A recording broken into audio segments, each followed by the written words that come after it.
My parents kicked me out over lies my twin brother spread in high school, then years later came back for money, so I exposed the truth and cut them off forever. I am a 28-year-old female with a twin brother. Growing up, my twin brother and I experienced very different treatment from our parents. My parents genuinely seemed convinced, for some reason, that my brother was destined for greatness, while I was the so-called black sheep, just because I was more interested in playing sports or making new friends than studying. They constantly compared us, which was demoralizing and bruised my self-esteem from a young age. As a child, I had to watch my brother have extravagant parties on our birthday with his friends, while I was treated like an afterthought. He often had sleepovers with his friends, while I was never even allowed to bring my friends back to our place. To be honest, I loathed every minute of my childhood. The only person in the family who seemed to care about me was my grandmother. When she visited us, she always brought me my favorite chocolates and occasionally slipped a few dollars to me so that I could treat myself later. As the years passed, this blatant favoritism for my twin brother gradually transformed into emotional abuse directed at me. My parents would openly mock my grades and belittle my hobbies. It felt as though no matter how much I tried, I could never meet their expectations of being the perfect child. Although I was good at sports, they barred me from participating in extracurricular activities as they wanted me to concentrate only on studies, just like my brother. It was frustrating, and I felt helpless as a child. Later in my sophomore year, I got grounded yet again, and this time the crime was having Snapchat on my phone. I had done absolutely nothing wrong except, like all teenagers my age, downloaded this app to stay connected with my friends. However, according to my parents, this was a huge crime and a breach of their trust, as they had forbidden me from communicating with my friends. They went absolutely crazy on me and threw out all my stuff around the room. They then took the door off its hinges and told me that I would have no privacy as long as I lived under their roof. Watching my parents abuse me this way, my twin brother, instead of supporting me, made my life worse. The toxic environment created by our parents' unjust actions allowed him to exploit the situation to his advantage. He adopted a pattern of lying about me, falsely accusing me of things I never did so that he could get away with everything. If he stole something, he would effortlessly shift the blame to me, and my parents, already inclined to believe the worst about me, readily accepted his lies. He would demean me in front of my friends at school and would make fun of my appearance. Despite this, I had a wide circle of friends at school because I was approachable and open to making connections. My twin, however, struggled, and he started to resent that I could talk to people while he, as an introvert, felt awkward. This jealousy reached a boiling point during our 14th birthday party when no one showed up for him on his birthday. I have no idea why his friends did that to him, but in stark contrast, my friends took me out for ice cream, and I had an overall wonderful day. This infuriated my brother further. To take revenge, my brother began to spread false rumors at school about me, where he would portray me as a spoiled brat. He would falsely tell everyone that I was allegedly physically abusing him at home since our parents loved him more. Unbeknownst to me, he took things to a disturbing level. To fabricate evidence, he would punch himself, purposefully inflicting injuries like a black eye or a bruised shoulder.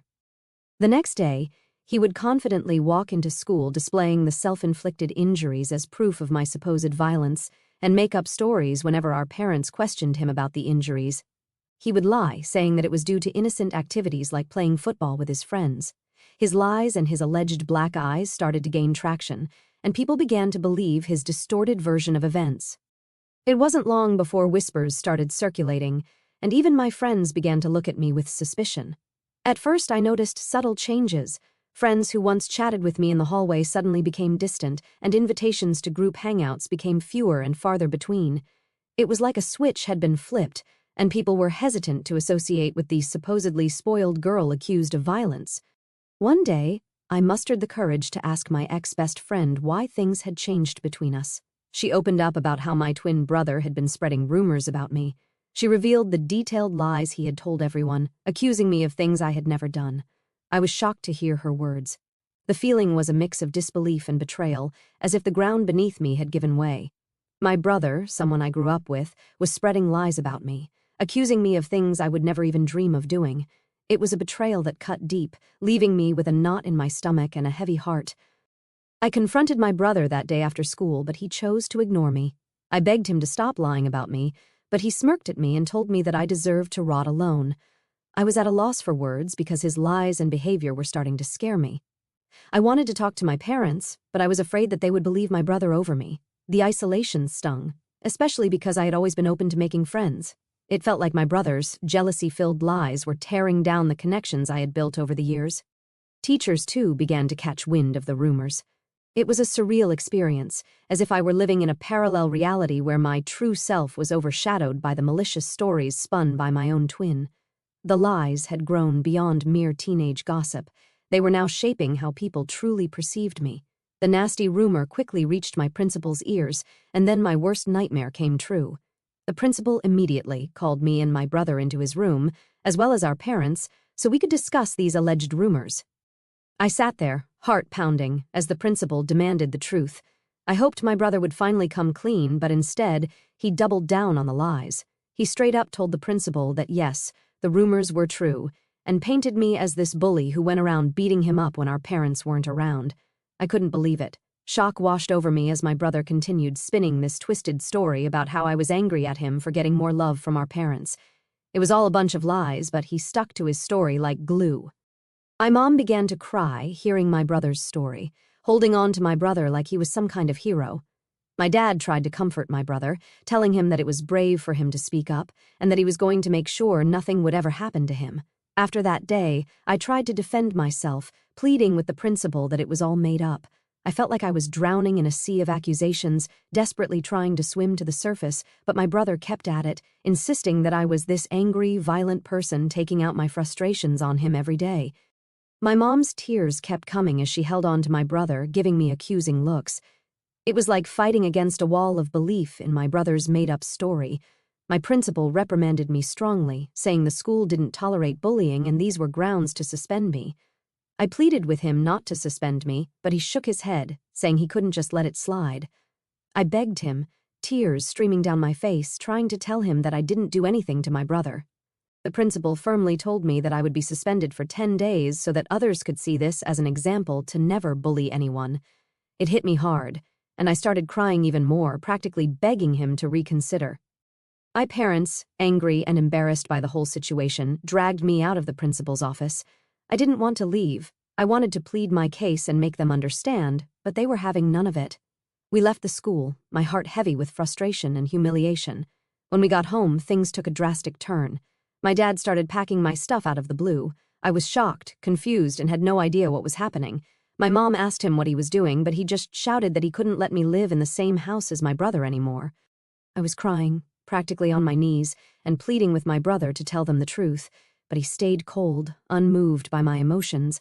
My dad continued packing my things and then threw the suitcase into our foyer. I clung to my dad's leg, still begging him not to throw me out. It was like a nightmare unfolding. He told me that a bully like me didn't deserve to live in his house, and that he would ask his mother, my grandmother, to come and pick me up if she wanted to do that. It felt like the world had crumbled beneath me. I stood there in shock, surrounded by my belongings scattered in the foyer, kicked out of my own home. Eventually, my grandmother did show up. She gathered all my stuff, helped me place them in the car, and helped me into the passenger seat. She made sure I had my seatbelt on before walking towards my parents' front door. She rang the doorbell, and when my dad opened the door, she started to yell at him for treating me this way. With stern determination, she warned him that if he ever approached me or tried to contact me again, she wouldn't hesitate to involve the police or Child Protective Services, since what he had done to a child like me could potentially wind up with him in jail. My mother, attempting to deflect blame, told her that it was my fault. However, my grandmother wasn't having any of it. She stood her ground, defending me, emphasizing that I was just a child who didn't deserve to be treated in such a heartless manner. That was the first time in my life I felt how powerful my grandmother was. She didn't cower down to my parents, and unlike what they believed, she trusted me. Eventually, we drove away, leaving behind my home, the only place I had ever grown up in. I can't even begin to put into words how indescribable the pain I felt during that time was. I remember just crying on the bed and not eating anything, despite how much my grandmother urged me to. I told her what my brother had done, and she was shocked as well. She assured me that she believed my side of the story, and I was happy that I at least had one person who had my back. When the 10 days of suspension lifted, the prospect of returning to school felt like stepping back into a lion's den. As I entered the familiar hallways, the faces of my classmates spoke volumes. Judgment, whispers, sidelong glances. The weight of the false accusations continued to linger in the air. Meanwhile, my brother blatantly ignored me and acted like I didn't exist. He had become friends with a few people who believed his side of the story and saw him as the victim of my attacks. No matter how much I tried to tell my side of the story to anyone, it fell on deaf ears. I was an outcast, branded with an unjust label that clung to me like a shadow. No matter where I went, the classroom, the cafeteria, the corridors, the eyes that met mine were filled with disdain and mistrust. I became a loner. I would keep my head down, attend all my classes, have lunch alone in the cafeteria, and would go straight back home. I had no friends, and it felt like everyone pretty much didn't want me there. Throughout all of this, my parents never once called to check up on me. My grandmother would constantly remind me that this was not my fault and that life would eventually be okay. I graduated high school with good grades and was looking forward to college, where hopefully I would have a better life. It was only when I went away to college that I first experienced what freedom felt like. For the first time, no one was watching over my shoulder, no one was comparing my grades, and no one was trying to compete with me. I met people and formed friendships with like-minded individuals. Despite the emotional and physical scars I had sustained over the years due to my family and peers, I concentrated on putting it all behind me and enjoying this college experience as much as I could. During this time, I discovered my knack for content writing. I had always been someone who wanted to be a writer, but I wasn't sure if it would be sustainable for a long time. Hence, I decided to ditch my dream.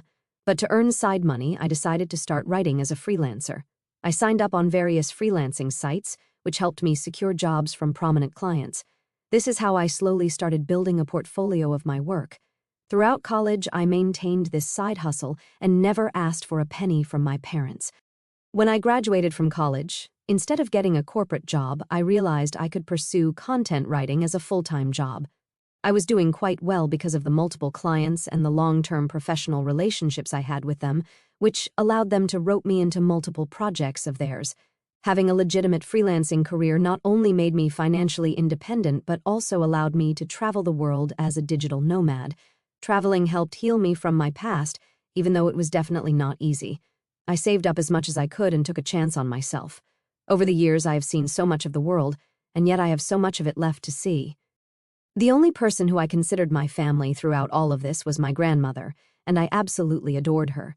She was very sad when I moved out, but she understood that I needed to be independent on my own. Despite my hectic schedule, I would make it a point to be there for her whenever I could. I would visit her on the weekends, often sharing meals together or simply sitting on the porch, engrossed in conversations that ranged from childhood tales to more recent happenings. On weekends, I would dedicate entire afternoons to helping her with household chores or accompanying her to the local park for a leisurely walk. Recently, I got done with one of the most important projects of my career. I can't mention the brand, but I was extremely lucky to write blogs and product descriptions for them. After the project was done, I requested the team I worked with to leave me positive reviews on my website, which they were more than happy to do. I then took screenshots of some of their reviews to post on my Instagram, as I knew working with this brand was a huge deal. As expected, a lot of other content writers reached out to congratulate me on my professional success and even reposted my story to help spread the word. This is how I started getting messages from strangers who also needed help with their websites. My relatives noticed this as well, and some of them reached out to congratulate me. Eventually, I was contacted by my college's principal. He had reached out to me after seeing that I was doing so well and wanted me to come to college for a seminar to talk to students about building a career as a content writer. I was quite nervous, as I don't do well when it comes to public speaking, but I decided to take a chance and agreed. When I found myself standing before eager faces, sharing my experiences and insights, I felt like my life had come full circle. I spoke in my speech about the struggles I faced and how I worked hard to sustain myself despite all the hard days. It was honestly a very fulfilling experience to empower others and contribute to the growth of the writers' community. Some of my clips started going viral on Facebook groups as people resonated with it. It felt good to be finally recognized for my hard work. Last week, I was invited to speak at a local news channel. It was a show about the benefits of content writing, and they invited me to share my journey and insights with their viewers. I was a bit nervous, but also excited for the opportunity. During the show, I talked about my experiences, the importance of client reviews, and how a simple appreciation post could open doors to incredible opportunities. The opportunity to reach a broader audience and inspire more individuals in the field was both humbling and exhilarating. When it finally aired, I shared some of these clips on my Instagram also, as I was proud about being invited to a TV show. This is how my relatives and cousins started finding out how well I was doing in my career. You see, because my parents never talked about me to anyone, they had no idea that I was working with popular brands and getting invited to TV shows. This is how word quickly spread within my family. I guess this TV interview must have finally reached my parents' ears also, because just a few days later, I was working on another project and had my phone on silent. When I was done with my work, I checked my phone, and to my surprise, there were 6 missed calls from my mom. I was honestly shocked to see her name on my phone, as it had been a long, long time since she had called me. After all those years of silence, I couldn't fathom why she was calling me. I hesitatingly called her back, and she picked up immediately. I asked her if everything was okay, and my mom started to congratulate me. My dad, probably sitting right there with Mom, jumped into the conversation also. He started to inquire about my life and well-being, and I answered their questions without much fault. It didn't strike me as unusual until they began to ask how much I was earning these days. I told them that it was none of their business, and my dad replied that we were family, so I shouldn't feel shy telling them my income. I told them that I was doing well financially. Hearing this, my mom then began to say how hard their life was these days, and my brows furrowed in suspicion. Basically, here is how our conversation pretty much went. We are retired now. We have been wanting to renovate the house for a while now. It's not in the best shape, but we have no savings left. Your success has given us hope. After watching your TV interview today, we thought maybe you could help us out by paying for the renovations. After all, we are a family. You shouldn't hesitate to share some of your earnings with us. We can really use your help. I replied, "Are you joking with me? Why are you asking me for money when you haven't even talked to me for years? I don't know what made you decide to reach out to me, and while I appreciate the congratulations, I'm not going to help you out in any way." Hearing this, my mom started saying how I was being selfish and that I needed to support them as a family. My dad also added that as my parents, they deserved to be looked after and that this was the least I could do. I was so pissed at this that I wanted to give them a piece of my mind. I suddenly got an idea that instead of just arguing with them, I should teach them a lesson for forever, thinking that they could mooch off me after mistreating me all those years ago. I told my parents that I was willing to help them if, and only if, they agreed to my demands. My dad curiously asked me what it was.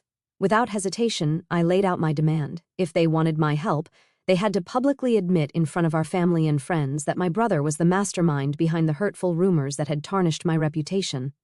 I wanted them to humiliate my brother the same way they had humiliated me in front of everyone by believing his lies and manipulations. I wanted them to take accountability for their actions and acknowledge the pain they had caused. Hearing my impossible condition, my dad began to question the necessity of such an admission. My mom told me how this was all quite unnecessary and that we could have a private discussion without involving others. But I held my ground. This condition was non-negotiable, a prerequisite for any assistance they wanted me to offer them in the future. As the tension escalated, my dad raised his voice, asserting his role as my father and emphasizing that it was my duty to help my family in need. My mom, in a last-ditch effort, urged me to do the right thing and help them, emphasizing the years they had spent raising me. I couldn't help but find irony in their sudden appeal. I reminded them of the past, the fact that they had kicked me out, and that it was my grandmother who had raised me, not them. They started to get more and more agitated, but I told them firmly that if they wanted to establish contact with me and seek my financial assistance from now on, then the truth needed to be acknowledged publicly, and my brother needed to face consequences for his actions. Since this conversation, my parents have been trying incessantly to call me, but I'm ignoring their calls. I'm starting to regret even calling them back that day. Update 1. It's been a whirlwind of a week since I last shared my story, and the support and encouragement I have been receiving from everyone has been overwhelming. It's heartening to know that I'm not alone during this time. I am glad that everyone agrees that I should not engage with my parents or even consider helping them out after what they put me through. The reason I even gave them such a condition was because I knew it was pretty much impossible for them to do it. I know they love my brother too much, and despite the fact that they might have found out by now it was all his lies, I know they will never put him through what they put me through. Today, my brother sent me a nasty text message after my parents again tried to contact me, and I refused to pick up their calls. This is what he wrote.